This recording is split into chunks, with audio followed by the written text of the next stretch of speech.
Welcome to NACTV Reads the News. My name is Gwen Jacobsen, and I'm one of many volunteers that help create programming for our station.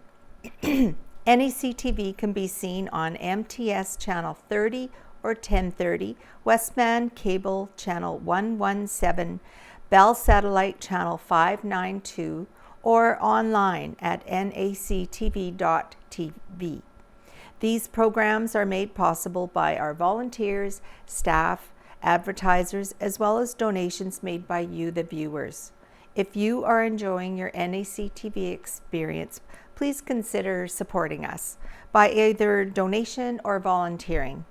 You can contact our office at 204-476-2639 or at nactv@wcgwave.ca.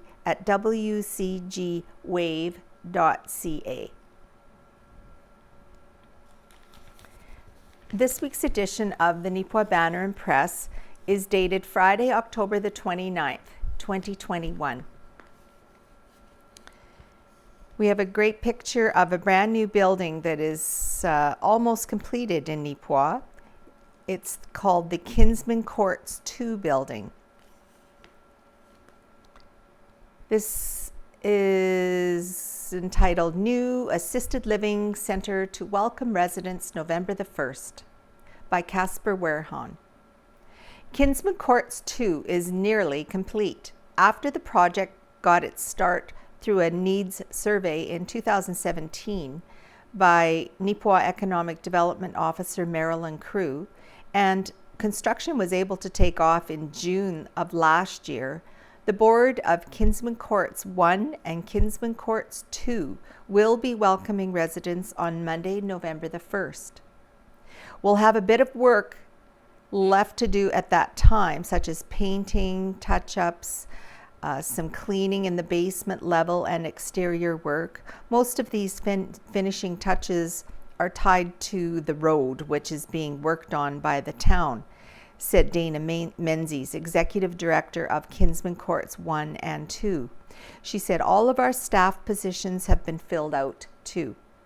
Lance Corey has been hired as the executive chef, with sous chef Jackie Butterfield, cook Sydney Mowat, and 6 part-time servers also working the kitchen. 2 of the servers will also be providing house cleaning services, while Jeff Michaluk works as the maintenance caretaker. Corey was born in Brandon, but raised in Verdun, going on to Assiniboine Community College to study the culinary arts. Graduating in 2008, Corey then worked at River Heights Terrace for approximately 10 years and also at Remington's. I've wanted to cook since I was a very young boy. It's always been a passion of mine, and I said one day I'd get into it, and I've never looked back, said Corey. I've been cooking since I was about 16 years old, so I'm coming up on 20 years now. And it goes on to say, as part of the residency, a food program is included for all those living in the building. Corey explained the residents will have breakfast available starting at 8 a.m. each day, lunch at noon, and supper at 5. All cooking will be entirely from scratch, providing the tenants with home-style cooking. He said at breakfast they'll have hot cereal, cold cereal, toast and eggs cooked to order. They'll also get a menu item such as bacon that rotates. The next day it could be a fresh cinnamon roll. Lunchtime is a 3-course meal. They'll start with a starter, such as a salad or maybe an appetizer, and move into an entree, which will include a protein like ribs, starch like mashed potatoes, and vegetables like carrots or asparagus, with a light dessert following. Supper is a house-made soup that changes every day. An entree, such as maybe a clubhouse sandwich with a garden salad, and their choice of dressing, and a dessert. Not only will the food be made from scratch, but all the ingredients are going to be bought as locally as possible so that Kinsman Courts can support the community and the surrounding area. But that's not all. Once everything is up and running, Corey and the other cooking staff are eager to do more. He said our culinary staff here are all graduates of ACC. So that's something that I'm proud of coming out of that course, that they're going to be able to showcase their talents. We'll be looking at doing meal programs for seniors, and later down the road, we're hoping to start catering in the community. Everything from parties and anniversaries to weddings. We'll definitely be starting small, but we're looking to be a big building in Neepawa. With the food program, availability of the 2 elevators and the other 2 services that will be provided to the residents at the Kinsman Courts 2 assisted living buildings, such as gym access and a hairdresser, the board expects vacancies to fill fast. As a matter of fact, with how uptake has been going so far, they expect the building may be full by Christmas. Another factor for this uptake, according to Menzies, are the rent prices. This is a non-profit organization, and therefore rent is very affordable for the services we are providing, especially compared to other assisted living facilities, Menzies explained. Dana Menzies can be contacted at this number, 431-351-0611, for any questions readers may have. To book a tour of the facility in the future, or to just apply to be a resident of the building. Applications for residency can also be made at the Stride Credit Union in Neepawa. And there is a few pictures on this page. This is a picture of the new executive chef, Lance Corey. And this is the dining area where residents will be able to enjoy fresh homemade meals 3 times a day, every day. And down at the bottom, we have a fireplace that adorns the back wall of one of the rooms near the dining area, just off the main entrance. While the room itself has yet to be finished, the area was being cleaned up nicely and will surely be an enjoyable place for residents to gather. Nice. It's a nice building. All right. Now, an op-ed by Ken Waddell, Parade Policy, a bit vague and very frustrating. I sent a request to Manitoba Health indicating I wanted to do a story on Christmas parades. I got an email response saying that staff were taking calls in priority. That is understandable, as I would assume they are very busy. The email then got forwarded to the government newsroom. The response was pretty quick, less than 24 hours, so that was appreciated. The response is noted below, and in my mind it raises 2 questions. One is, why are the people at the government's newsroom not quotable service sources? The second question would be, how can a parade be lumped into the same category as outdoor fairs, festivals, and other outdoor major community events? People at a local parade are either on a float or on a sidewalk and spread out over a half mile or more, unlike a festival or a fair. Fairs and festivals with more than 50 people in attendance are being held, but it would appear that the main difference is they are open only to double vaccinated individuals. A parade doesn't have a controlled entrance, so checking vaccine cards would not be possible. Anyway, here is the province's response. Quote, please note the province has launched a new one-step email for media questions. Please use newsroom@gov.mb.ca for direct access to all the staff answering media questions. Reminder, we are not quotable services. A parade would be considered an outdoor community event under Order 13. So, in order for the parade to proceed, they would have to put a plan together compliant with the current order as follows. So this is Order 13. Number 1, subject to subsection number 2. Outdoor fairs, festivals, and other outdoor major community events may be held if the number of persons attending does not exceed 50 people. 13, number 2.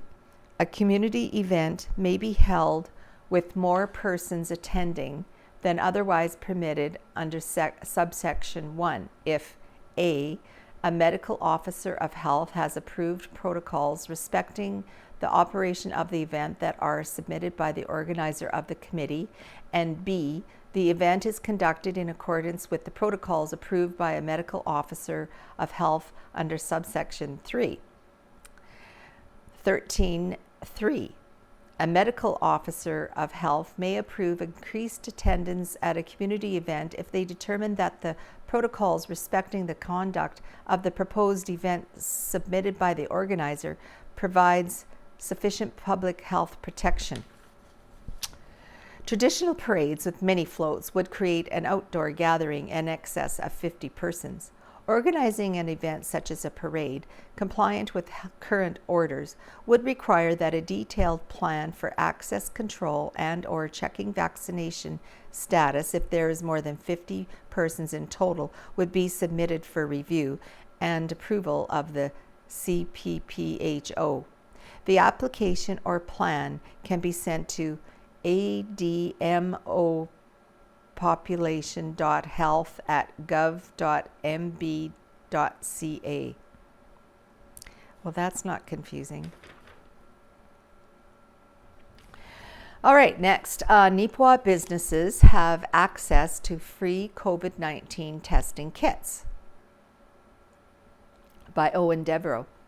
Any Neepawa-based business that wants COVID-19 testing kits can have them. The town of Neepawa has received a large quantity of rapid testing kits, and with the assistance of the Neepawa District Chamber of Commerce, is providing them free of charge to local small and medium-sized businesses. Those businesses do not need to be a member of the Chamber of Commerce in order to be eligible. The rapid antigen kits come in a box with 30 tests in each and an instruction sheet provided. The tests take just 15 minutes to yield a result and are meant to help identify asymptomatic or pre-symptomatic carriers of COVID-19 before they run the risk of infecting others while on the job. They currently have an expiry date of January 2022. The initial response to the distribution of the testing kits has been 25 boxes dispersed locally in the first 2 days. Neepawa Mayor Blake McCutcheon noted that the opportunity to access the rapid testing kits free of charge from Health Canada has allowed us to pay it forward to local businesses. It's one more way we are working together to keep our community safe. Any business that wants the testing kits may pick them up at the town office between 9 a.m. and 4 p.m. There are specific requirements that must be met in order to receive a kit, including leaving your name, the business that you represent, and the number of boxes required, which is a maximum of 2. These free testing kits are only for businesses and are not for distribution to individuals or residential property owners in Neepawa. Now, in the travel and entertainment section, Elks Lodge Cash Calendars Coming Back by Kira Patterson. One of the Elks of Manitoba's staple fundraisers is starting up again. The annual cash calendars will be for sale very soon. Neepawa Elks member Joan Kitson noted that as soon as the calendars arrive, they will begin selling them in the community. She added that they should be available any day now. The cash calendars feature daily draws throughout the whole year, with prizes ranging from $20 to $1,000. There is also the option of a 50-50, with the possibility to win thousands of dollars. A Neepawa resident won the 2021 50-50 prize, which was a total of $5,665. Jessica Bone was the lucky winner, and she received her prize in January of this year. She noted that the money came at the perfect time, as she had decided to do some renovations to her house, and this helped pay for it. The cash calendars and 50-50 help support Elks community projects across the province. The money goes to programs of a wide variety, from supports for children with hearing disabilities to new equipment for local schools and recreation centers to sponsoring kids to go to camp and more. And here we have a picture from last January, I guess, where Jessica Bone is receiving the check given by longtime Elks member Archie Smith. Next, the first Kaleidoscope concert of the season is set for November the 8th, submitted by the Kaleidoscope Concert Series. It's the first Kaleidoscope concert since COVID-19. The evening features the folk duo called Leaf Rapids, and it is playing on November the 8th, 2021 at the Roxy Theatre at 7:30 p.m. Devin and Carrie Latimer are the band Leaf Rapids. Devin is a bass-playing physics professor, and Carrie has an angelic voice and is a talented theremin player. Please come out and enjoy a lovely night of folk music. You will be treated to their own families' stories plus other familiar tunes. Among other honors, Leaf Rapids' album Citizen Alien has been nominated for the Canadian Folk Music Award for Contemporary Album of the Year. Their music has created a new world from the old, delving into the intimate truths told by voices from decades long ago. This is an understated Canadiana masterpiece that frankly I find difficult to explain. Just give it a listen. Spines will tingle, said Greg Jones Earl from To the Ground Music.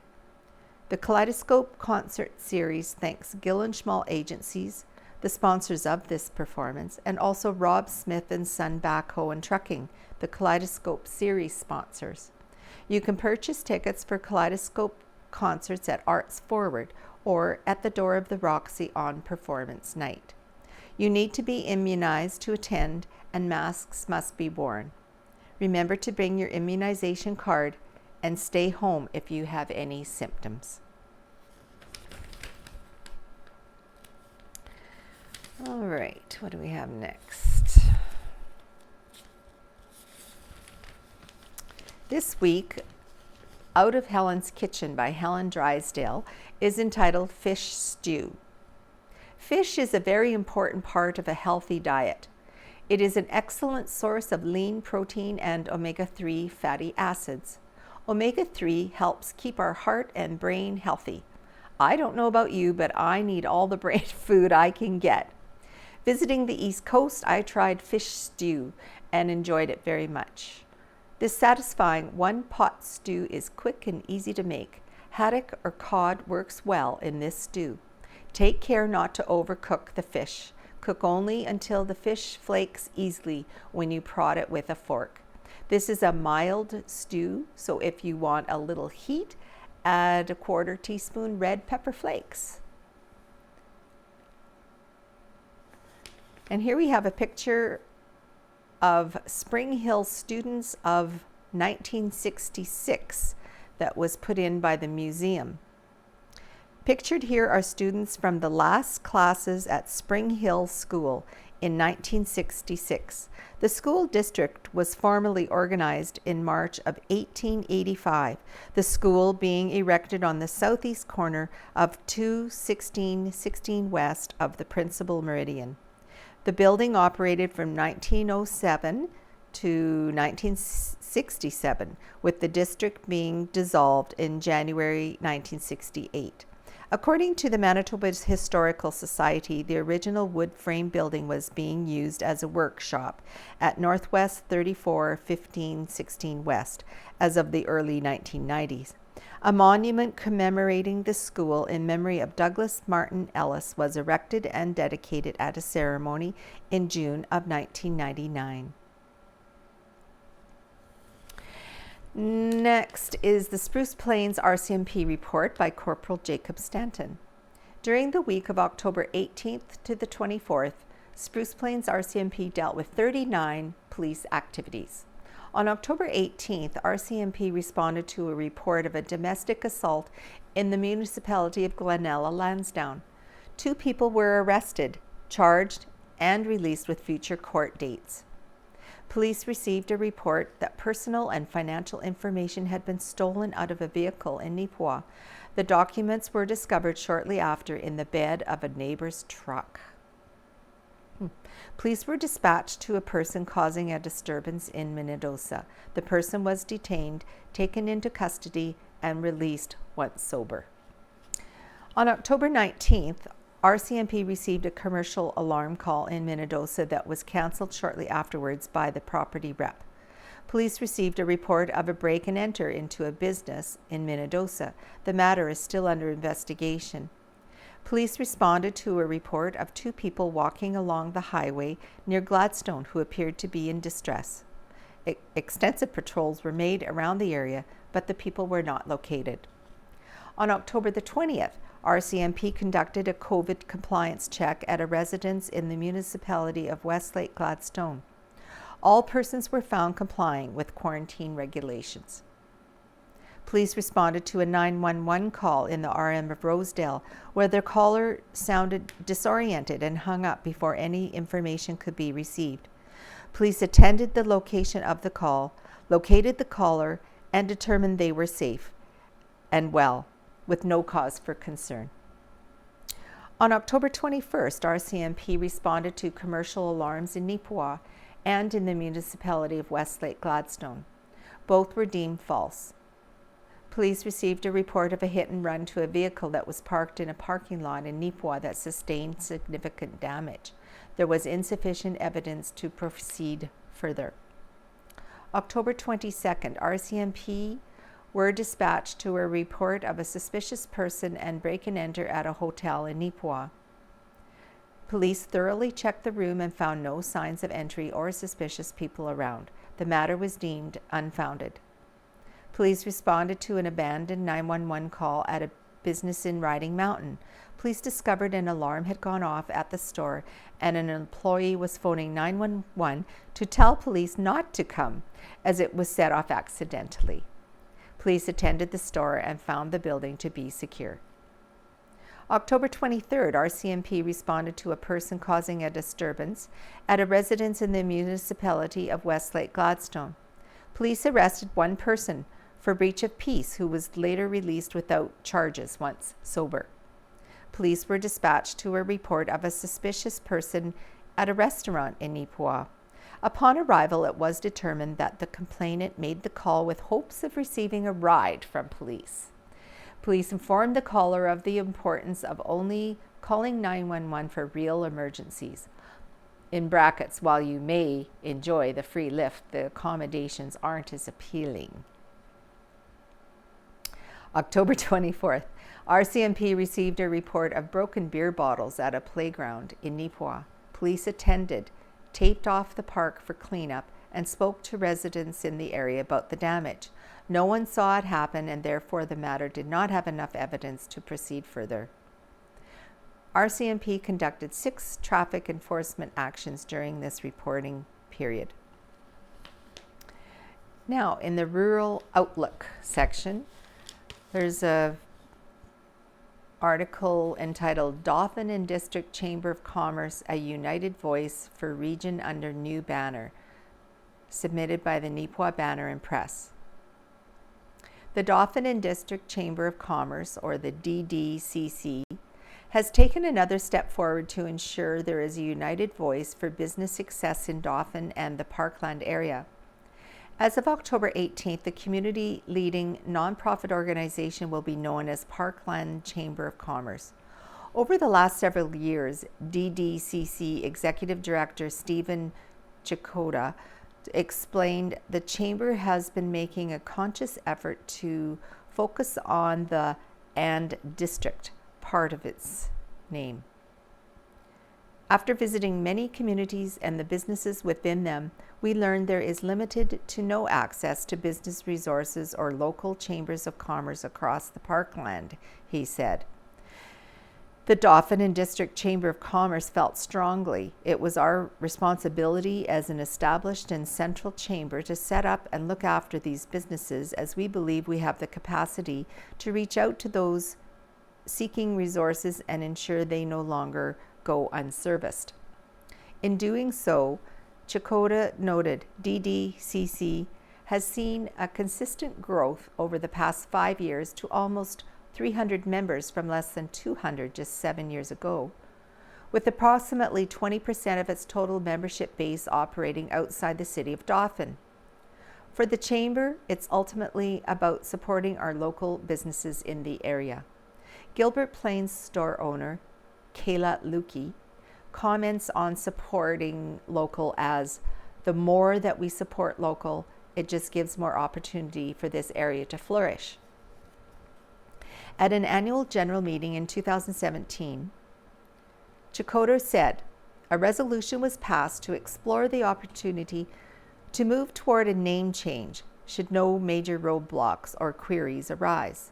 Members were then asked directly whether DDCC should make the change. DDCC also approached municipal governments for assistance in working with local businesses and was encouraged to forge ahead. The goal to be a regional support is not much different than what we do now. Parkland Chamber of Commerce will continue to keep the lines of communication open for businesses, community groups, and municipal governments across the region, Chakotay added. We strive to create better programs and services to support businesses, regardless of where they are located in the parkland or what industry they're in. Chakotay pointed out there is no intention at this time to overtake or request amalgamation with the surrounding chambers of commerce, acknowledging all are stronger together and will continue to support each other's efforts. The rebranding is much needed to reflect the members that we serve in the region. The communities that our chamber serves have changed and expanded from its original inception. It is fitting that we serve communities without a chamber organization in order to ensure the survival of small businesses in the region, added DDCC President Gabe Mercier. Parkland Chamber of Commerce intends to fill in the gaps, Chakotay said, and have greater connections within its focus area of Grandview to the west, Winnipegosis to the north, McCreary to the east, and areas surrounding Riding Mountain National Park to the south. Next, Burnie Post Office temporarily displaced by Kira Patterson. Burnie area residents have to make the trip to Neepawa to get their mail for the time being, while Canada Post works to find a new location for their boxes. Up until recently, the post office had been located in the home of the former postmistress within the community of Burnie. The Burnie Post Office postmaster retired on September 18th, and services ended on Friday, October the 15th. This was a postmaster-provided post office, and the facility was no longer available after October the 15th, stated Phil Legault of Canada Post Media Relations. Rural Municipality of Rosedale Reeve Michael Porrick noted that the home changed hands shortly after the postmistress's retirement, and the new homeowners wanted the use of that space within their home, so the post office had to relocate. Canada Post stated that they have a number of processes that have to be followed before a new location in Burnie can be confirmed. They decided to redirect the mail to Neepawa's post office temporarily to be able to maintain postal service for the Burnie customers. Legault noted that the Burnie mail has been going to Neepawa since October the 18th. Porrick explained that the RM was notified of this change a few weeks ago. He noted they were told only a couple of weeks prior to when Burnie's mail got moved to Neepawa. Porrick said that the subject was brought up in the last council meeting just to let people know that it was happening. He added that a resident brought forward the suggestion to locate the post office in the Burnie Community Hall, but council decided that was not feasible, as the only space available in the hall is in the basement, which is not very accessible and would likely not meet Canada Post's standards. Porrick said the RM was told Canada Post has been in discussion with a few local candidates who are interested in renting space to them, but the RM hasn't been made aware of any final decisions as of yet. Legault added that they are also in the process of looking for someone to staff the Burnie post office. Should any residents have questions regarding their post services, they can contact our customer service team at 1-866-607-6301. We thank the residents of Burnie for their patience and understanding as we work on the future of their postal services, Legault said.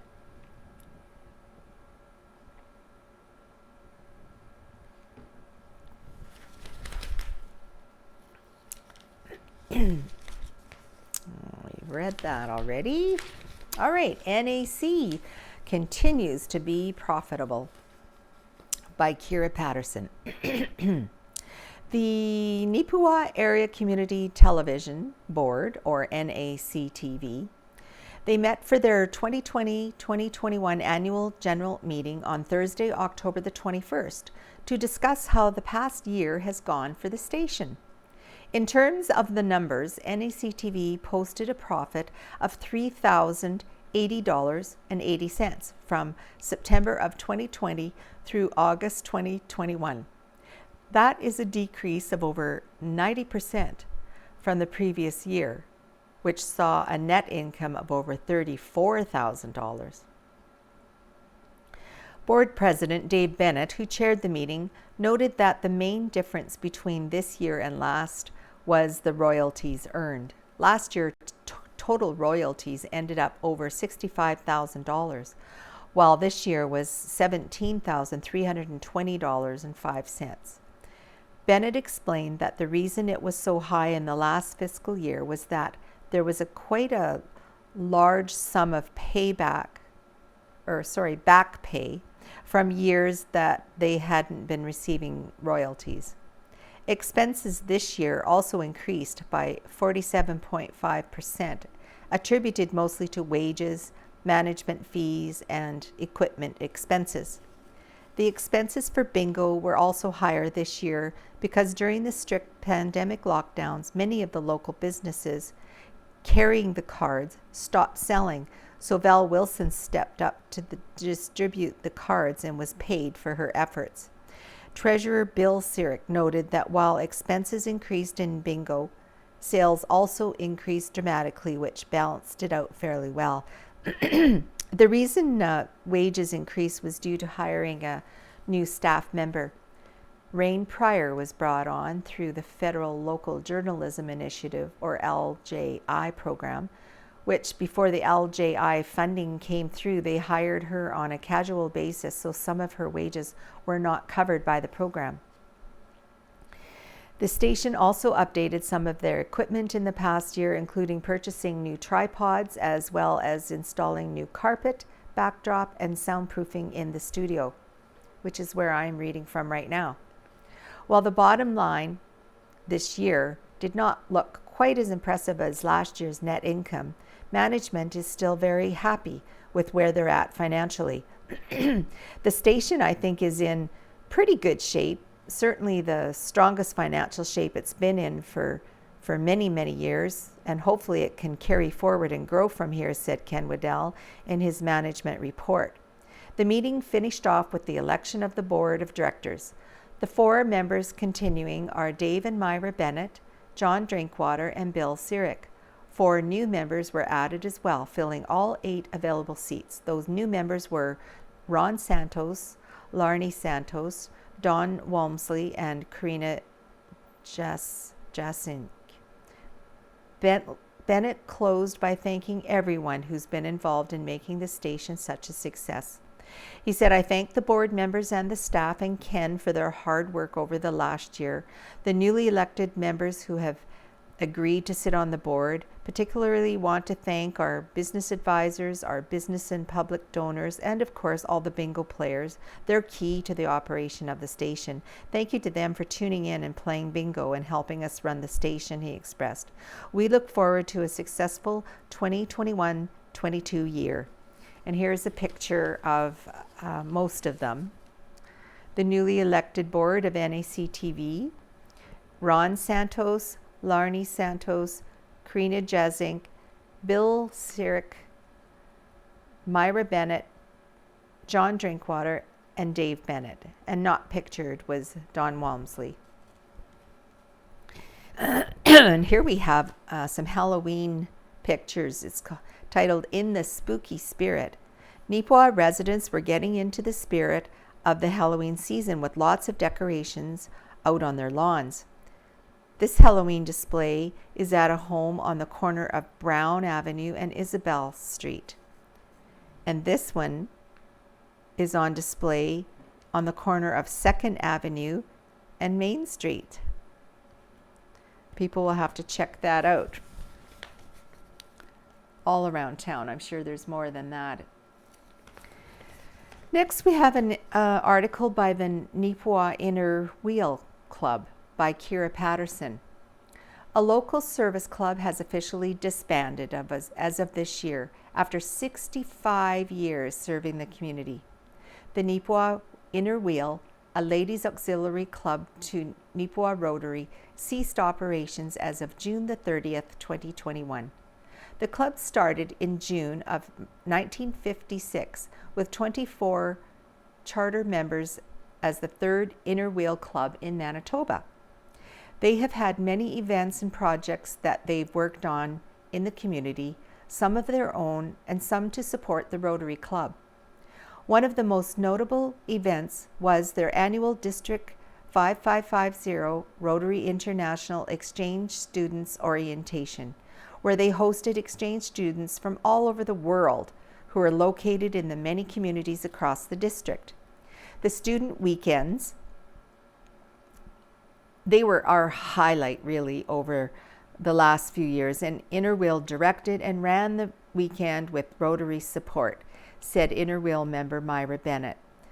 The group also delivered flowers monthly to Country Meadows Personal Care Home, to every resident celebrating a birthday that month. They sponsored a child in a developing country. They sponsored a local grade 5 student each year to attend a week at Camp Wanna Come Back. They annually funded a prize for a participant in the Neepawa and District Fine Arts Festival. And they helped Rotary with their annual TV auction, Paul Harris dinner, and the used book sale. Bennett noted that the Inner Wheel is one of the largest women's group in the world, but it has been on the decline in recent years in Canada. A number of other clubs in the district have folded over the past few years. In Neepawa's case, Bennett said, we were just not getting new members, and the older members were starting to play out, not wanting to hold more offices and all that kind of thing. The group was down to 12 ladies, and most of the members had been part of the club for a very long time and had held several executive positions over the years. Bennett mentioned Marlon Hargraves had been involved almost since the club's inception and was still a member up until the day they disbanded. She noted that the Rotary Club is all allowing the spouses of current members to be included in their memberships now. So several of the Inner Wheel members will be joining Rotary that way. She said the Rotary-related programs Inner Wheel ran, such as the Exchange Student Weekend, will carry on through the Rotary Club, but she's not sure about some of the other projects they were involved in.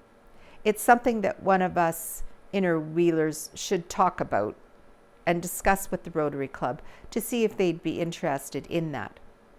She noted that she's disappointed to see some of these projects disappear, especially the delivery of flowers to Country Meadows. One thing that will continue on until almost the end of the year, however, will be the support of their international sponsored child.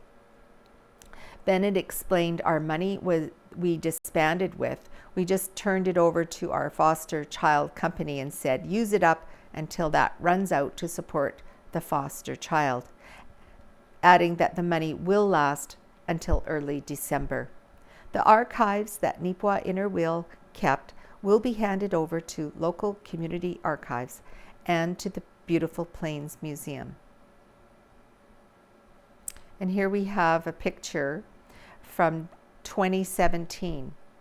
The Neepawa Inner Wheel Club celebrated their 40th year of hosting the International Student Orientation Weekend. Club President Bev Finlayson looked on as members Pat Trail, Marlon Hargraves, and Joan McGilvery cut the anniversary cake. Now we have an article about the remediation of Park Lake by Owen Devereaux.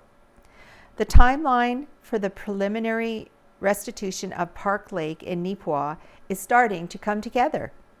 Chief Administrative Officer Colleen Sensation and Manager of Operations Denis Segwe recently met with Stantec, the engineering services company working on the project. Sensation said that meeting assisted in providing a clear indication as to when the lake, which was breached back in 2020 due to an unprecedented and sudden rainfall, can see preparatory work get underway. Sensation has indicated that the tender for riprap, which is human-placed rock used to protect shoreline structures against erosion, will be advertised in the first 2 weeks of November if everything remains on target.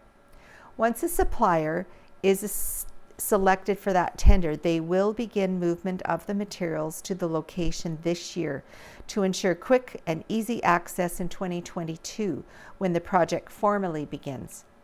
Meanwhile, the design and drawings of the Park Lake Bridge are expected to be done and ready for review by October 29th. Sensation noted that what all this means ultimately is that the town is optimistic that it will be in a good position by the fall of 2022 to be near or completed its remediation. Councillor Jason Nadeau attended the October meeting of the Rossburn Subdivision Trail Association and shared an update on their progress. New signs are still being installed across the trail and should be completed soon, as well as a reminder to anyone who uses the trail that motorized vehicles are not permissible, with the exception of snowmobiles in the winter months. This is all part of council reporting.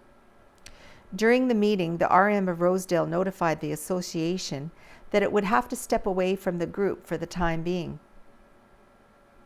Councillor Marika Kostenchuk provided an update on a recent meeting herself and Councillor Daryl Gerard had with the County Court Building Committee. The meeting saw the town confirm its support for some repairs to the roof of the building, which has an issue with leaking. The repairs will be done as soon as possible. Some damage to the outside stairs will also be looked after. The building was first built in 1884, and the last notable major remodel was done in 1984. Councillor Murray Parrott has toured a portion of Davidson Street as the installation of new water and sewer lines progresses. He noted that the workers have run into a few lead and copper lines which have been removed. He indicated that it has been a challenge, but the personnel have been doing a tremendous job in adapting to the situation. He commended the Public Works Department and the workers' efforts on the upgrades. And for the Manager of Operations report, Denis Segwe reported that due to the water and sewer work along Davidson Street, the Neepawa Legion was without water on Tuesday, October 19th. Despite this one step back, the work along Davidson remains to move forward and should be completed shortly. The road itself will remain in a gravel state over the course of the winter and will be paved in 2022. Progress is positive for the construction of the new RCMP building, and the Highway Number 5 sewer extension has been completed. Now we have the sports section. A tight race for third place developing by Owen Devereaux. The Neepawa Titans remain in a tight battle for third place in Manitoba Junior Hockey League's Western Division. The club put forth a solid home effort on Friday, October 22nd against the Swan Valley Stampeders, ultimately winning 7-4.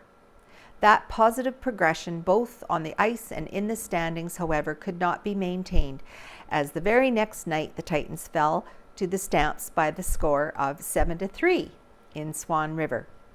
These results have the Titans sitting in 5th place in the MJHL's Western Division with a 4-6-1-1 record and 10 points in the standings. That does have Neepawa within striking distance of both the Stamps and Verdun Oil Capitals, who are both just 1 point ahead in the standings. Neepawa head coach and general manager Ken Pearson noted that in the first 12 games of the season, the level of skill from the roster can clearly be seen out there on the ice. What he hopes to see more out there, however, is consistency. He said, "We need to find that consistency in our game. We play a good period and then a bad period, or a so-so period, and that so-so period ends up costing us. When we're playing at that level that I know the team can hit, it allows us to go 2 steps ahead as opposed to 1 step forward and 1 step back." Pearson added that the coaching staff has also stressed to the players the need to maintain a strong sense of urgency near the end of the games. 4 of the Titans' first 12 games have gone to overtime or a shootout. He indicated that habit of needing extra time to decide a winner could create problems for the club as the season progresses. He said that extra point in the standings that's created from going to overtime could be an issue near the end of the year. You can see in the standings we're pretty much locked into a race for 3rd place right now, and we can't allow an opportunity for our opponents to get that extra point. It's important to put teams away when the opportunity presents itself. As for the next series of games, Neepawa will find itself traveling to the Paw to take on the OCN Blizzard, who have a standing of 3-8-0-1 with 7 points. Pearson said that getting the northern trip out of the way early in the season can be a real positive for team chemistry. He said, "We'll be getting on the bus Friday, October 29th, and spending a few days up there together as a group. It's a chance for the guys to get to know each other a little better. Build that team mentality. It's also an important set of games for us. We need to put some distance between ourselves and OCN and potentially make a move in the standings." Neepawa will play a pair of games this weekend in the Paw versus the OCN Blizzard. And here we have a picture of Rylan Goodnison, number 9, of the Neepawa Titans, looking to make progress into the Swan Valley zone, but it is hindered in that effort by Jackson Betcher. Next, the Tiger Hills Hockey League is back in action, by Owen Devereaux. It has been way too long since fans of the Tiger Hills Hockey League, or the THHL, has been able to see a game. The 2019-2020 championship series between the Neepawa Farmers and the Boissevain Border Kings was cancelled back in March 2020 due to COVID-19 restrictions. That was unfortunately followed a few months later with the entirety of the 2020-21 season being cancelled for similar reasons. But now, a full 19 months later, all 13 returning teams will be hitting the ice once again. They will also be joined by 2 additional clubs. The Carberry Plainsmen are back in the league after a 4-year hiatus, while the Verdun Oil Kings have jumped ship from the North Central Hockey League. Verdun technically joined the league last year. So, for the Neepawa Farmers, 2019-2020 regular season record of 9-8-1 with 19 points, and the playoff results, they advanced to the finals, like it was said before. So this was the team before. The general manager, Rodney White, and coaches Landon Cameron and Ryan Miller. Returning players are Matt Lowry, Ward Susky, Lance Nugent, and Garrett Rempel. New faces this year are Braden Gillies, Brad Marshall, Benoit Mowbray, and Shane Byram. Team comment on upcoming season by Rodney White, the Neepawa Farmers general manager. He said, everyone's pretty excited to get things going after only getting an exhibition game in last year. There will be about 15 returning players or so from past years and 6 or 7 new guys on the roster. So we've been fairly fortunate to have quite a few guys returning and a few new local guys come out. And for the Minnedosa Bombers, the 2019-2020 regular season record was 8-10-0 with 16 points. And the playoff results were the East Division quarterfinal loss to the Neepawa Farmers. The general manager, Craig Cameron, and coaches Craig Cameron, Marty McNabb, and Brad Wilson. Returning players, Ryan Hino, Tyler Jury, Shane Jury, and Matt Saylor. New faces, well, a player list was not available before the print deadline. And NACI win Zone 7 soccer title by Owen Devereaux. The Neepawa Area Collegiate Institute, or NACI, Tiger varsity girls soccer team has pulled off what some might call an unexpected upset on their way to winning the Zone 7 championship. The Tigers, who were 0-1-3 with 3 points, were able to keep pace with and eventually defeat the previously unbeaten Minnedosa Chancellors, who were 3-0-1 with 7 points, in the zone final on Tuesday, October 12th, ultimately claiming a 2-1 victory. NACI fell behind early in the game, but rebounded in the second half to tie the game off a Monique Mulsey strike. That would be the end of scoring in regulation and extra time for either team, forcing the final to go to a shootout. Shooters Christina Poliniak and Katie Ray Byram each scored to give the Tigers the win and the title. This victory is a little bit of redemption for NACI, as they were convincingly defeated by Minnedosa in their regular season home opener by the score of 5-1. Tigers head coach Jennifer Byram said, while that early result wasn't great, she was positive the team would be able to get better as the season progressed. She said, we lost our first game to Minnedosa and tied every game after that. Our team steadily improved with each practicing game. What I am most proud of, though, is the strength of the team as a unit. We have some players without any soccer experience, but we are also reaping the benefits of players that have participated over the years in the community spring soccer program ran by Neepawa United Soccer Association. Most importantly, everyone practiced and played well together. Byram added that the season was a group effort, both on the field and with the coaching staff, with Mike Adams and Chelsea Platt both being instrumental to the team's ultimate success. And also with the sports, a friendly throwdown is set for Whitey's Fitness this weekend by the Neepawa Banner and Press. Whitey's Fitness Body Shop in Neepawa has organized a fundraiser for Saturday, October 30th to support the Neufeld family.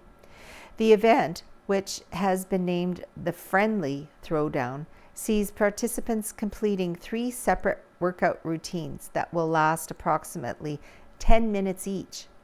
The workouts will be scheduled in a track heat structure where an athlete might have workout number 1 scheduled for 9 a.m., workout number 2 at 10:45 a.m., and workout number 3 at 12:30 p.m. as an example.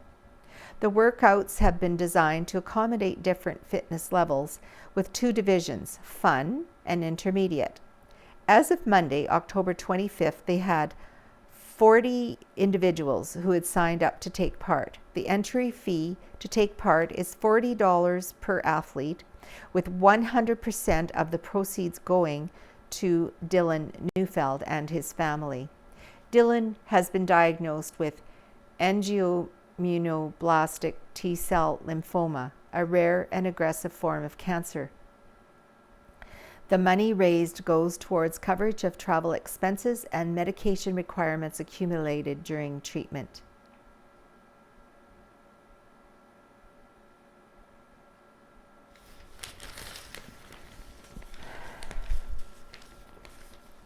Next, we have Carberry, North Cyprus, Langford's Here and There by Gladwin Scott. The town of Carberry will hold a by-election for a vacant council seat on December the 1st.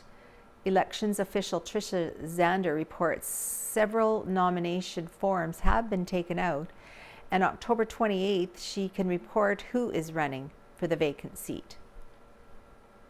The Sun Life Financial Westman Super League of Curling opened Wednesday, October the 13th, at the Brandon Curling Club with strong Carberry representation. Some skips who have local connections include defending Super League champ Rob Van Comer, Kelly Marnark, Alyssa Calvert, and Steve Irwin. The Super League has 8 rinks that will play 7 games followed by playoffs. The top 4 rinks compete in the championship level, and the bottom 4 rinks play in the consolation event. The lone women's rink in the Super League includes Alyssa Calvert, Stacey Fordyce, Pam Robbins, and Rose Taylor. Team Beth Peterson of Winnipeg has qualified for the Scotties in Carberry December 15th to the 19th with an 8-6 victory in Steinbach over Christy McDonald. The GCB Wildcats high school hockey team won a pair of exhibition games on the weekend against the Neepawa Tigers. Jaron Waldner and Kylan Aitken sank 2 goals apiece for the Wildcats, who were tied 2-2 after the first and led 5-2 after 2 periods en route to an 8-4 win. Peyton Elliott's collected 3 points, while a goal and an assist were each notched by Trey Dixon and Deegan Campbell. Carter Elliott added a single marker. Tarek Lapointe scored twice for Neepawa. Back in Glenborough, October 17th, Trey Dixon had 4 points, including a goal in a 5-2 decision over the Tigers. Neepawa scored the only goal of the first frame, but the hosts were ahead 3-2 after the sandwich session. Nathan Dick lit the red light twice. Singles were tallied by Jackson Mueller and Jaron Waldner. Carson Mooney was the winning goaltender in both games. And in a third exhibition match at Glenborough, October the 20th, the Wildcats downed the Neepawa Tigers 4-2. After evenly splitting 2 first-period goals, the hosts took a 3-2 lead at the end of 2 frames. Trey Dixon notched a pair for the winners, and singles were added by Carter Elliott and Deegan Campbell. 2 helpers were collected by Johnny Myers. The Wildcats host the Verdon Golden Bears in Glenborough on Wednesday, November the 3rd, and Deloraine Hartney is in Carberry Friday, November the 5th. Both games are at 7:30 p.m. For head coach Corey Forbes, this marks his 20th season at the helm, and that does not count last year, which was cancelled. For a daily Wildcats update, visit www.westmanhockey.com. The Carberry Plainsmen opened their return to the Tiger Hills Senior Hockey League on the last weekend of October, while Manisa will visit Carberry October 29th, and then the Plainsmen travel north to the Yellowhead Centre to visit the Neepawa Farmers October 30th. They are slated for 17 games, which includes 5 home and 5 away games in 2021. The hosts, Deloraine Royals, edged the fledgling Carberry Plainsmen in an exhibition game October 22nd. Ethan Bjornsson, assisted by Tyson Cloet, scored the lone first frame marker. Deloraine tallied the only second period goals by Vanderthorpe and Sorensen. Bailey Creasy, with help from Russell Adrianson and John Davison, tied the game at 15:05 of the third period.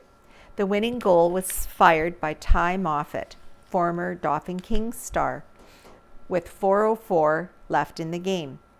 The Plainsman home opener is Friday, October the 29th at 8 p.m. against the Wawanesa Jets. Come out and support a young Plainsman squad in Tiger Hills action.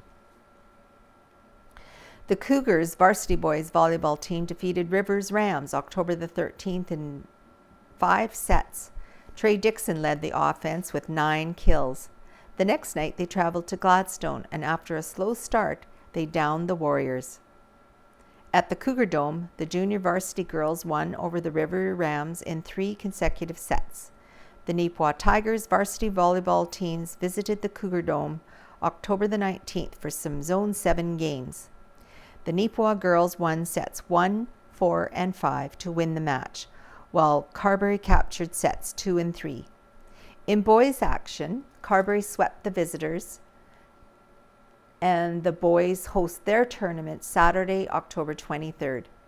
The Manitoba Volleyball Hall of Fame will host their 2021 class at the Victoria Inn in Brandon Saturday, November the 27th at 1 p.m.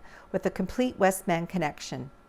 Inductees include Tabby Love of Dauphin, Lisa Barkley and Dustin Schneider of Brandon, and coaches Kevin Neufeld of Brandon and Rick Scott of Glenborough, plus the Goose Lake Raiders from Roblin varsity boys, who won 5 provincial championships from 1992 to 97. All inductees will also be recognized at a BU Bobcats game that night. Scott was born in Souris, graduated from Warren Collegiate and later the University of Manitoba. He taught and coached at Norway House 4 years, Glenborough School for 5 years, and Selkirk Regional Comprehensive Secondary School for 6 years, and has coached at Dalhousie University for 13 years and is now entering his 14th. In the public schools, he coached all sports: volleyball, basketball, baseball, hockey, and track and field. Some of his coaching successes include 4 AAAA varsity girls volleyball championships with the Selkirk Royals and back-to-back National Club Volleyball Championships with Selkirk as well. At Dalhousie, the Tigers have captured 8 straight conference titles. At the national level, he was awarded Youth Sports Coach of the Year in 2017. In Glenborough, many students worked very hard for him, with some highlights being a varsity A girls volleyball title plus a silver and a bronze, a couple of boys A basketball crowns, and a girls track and field banner.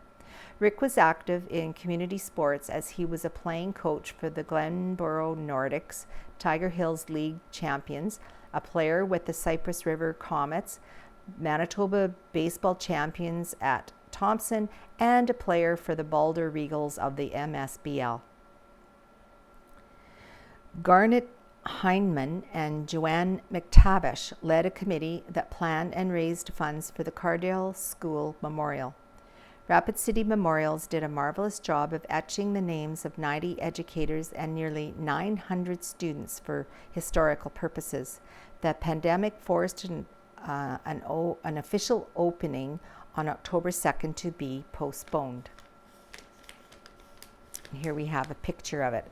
The Cardale School Memorial features the names of 90 educators and almost 900 students from over the years. Wow. Pretty nice. All right, the RRSD custodial staff set to take job action by Kira Patterson.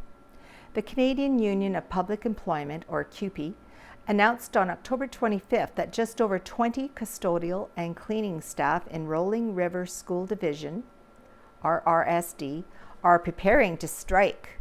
David Jacks, communications representative with CUPE, stated that the strike could take place as early as November the 1st. The duration of the strike depends on whether or not the division offers an acceptable deal. The union is asking for a 4-year deal equal to what teachers and staff in school divisions across the province have received. This deal consisted of 1.6%, 1.4%, and 0.5%, and a cost of living adjustment over the 4 years, according to CUPE's press release on the subject.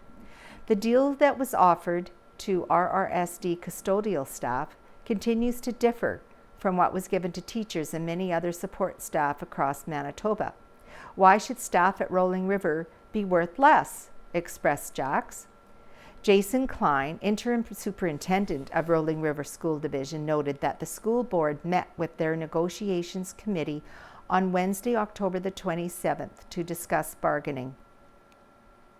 Results from that meeting were not available before publication deadline. Rolling River School Division is aware of the strike mandate and are hopeful that we continue to bargain to reach a settlement, Klein stated. Jack said, "We hope the school division sees what is happening across Manitoba and offers a fair deal to the hard-working support staff who keep our schools safe and clean." Here is a 4-H update from Neepawa by Sviana Bjornsson. Neepawa and Area 4-H Beef Club held their reorganization meeting via Zoom, October the 17th. We have 14 enthusiastic members this year. Our new club executive members are the following people: President Madison Robertson, Vice President Carson Baker, Secretary Sviana Bjornsson, Treasurer Quinn Sawchuk, Club Reporter Sviana Bjornsson, Scrapbooker Ashley Dyke. We have had 2 people volunteer to be leaders this year, Shelley Bjornsson and Dallas Robertson. We discussed possible fundraisers and keep your eye out for 50-50 tickets that we will be doing next year. With COVID-19, our meetings will be decided month to month with restrictions. We have 5 different schools in our club, and our priority is to keep the members safe and healthy. Zoom meetings will be Sunday nights. Any in-person meetings or activities will always have a Zoom option available for those who are not double vaccinated, sick, or feel uneasy about attending. Our next meeting will be in November on how to feed our calves. Stay safe and stay healthy. Here we have a picture of the Neepawa Titans head coach and GM, Ken Pearson, presenting Amanda Martin of We Stand with Noof with a check for $2,017.50 from the proceeds from their 50-50 Chuck-a-Puck and Jets tickets draw at last Sunday's game. The team thanks everyone who helped make this possible. And here we have a picture of a new business in town. It's a sneak peek. After months of work behind the scenes, the Rockin' Animal House is now ready to open its doors to the public. The pet supply store is located at the north entrance of the former co-op building in Neepawa at the 300 block of Mountain Avenue. It will offer a wide variety of foods, toys, and grooming services for a variety of animals. The new business will open on Friday, October 29th. And here we have the staff: Hannah McDonald, Stephanie Bell, Kimberly Leonard, Danielle Bell, Philip McIntosh, and Kevin Harris. And here we have a little picture here too showing they must have a place to shower and groom the dogs, a shower bay or whatever it's called. And here we have a picture at Riding Mountain National Park. Some Halloween fun came in the form of creepy hollow hauntings on October 23rd and 4th. Here we have Candy Irwin as Mama Bear and Bill Baker. They manned the concession stand with hot dogs, hot chocolate, and more available. Okay, just about out of time, so I'm just going to read a little bit that's an addition to this week's Neepawa Banner and Press called The Farmer's Advocate. We have a picture by Lauren Huck that was taken on the Newton farm. The photo got top prize in the Farmer's Advocate photo contest. And there's some other pictures later in this section. Let's see what we...